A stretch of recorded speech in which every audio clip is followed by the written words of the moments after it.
Kementerian Pertahanan Rusia merilis rekaman karya tempur Smerts MLRS selama operasi khusus.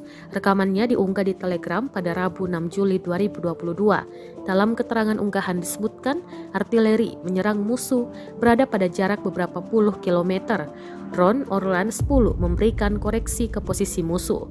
Video rekaman menunjukkan bagaimana artileri roket tentara Rusia menyerang posisi dan objek militan angkatan bersenjata Ukraina, dan serangannya diklaim tepat mengenai sasaran.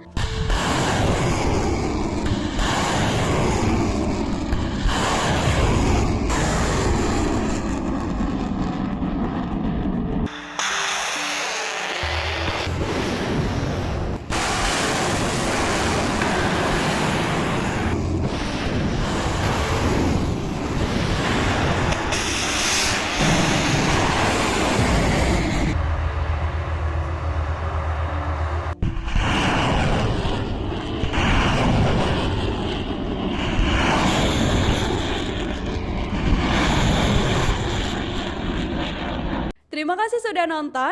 Jangan lupa like, subscribe, dan share ya.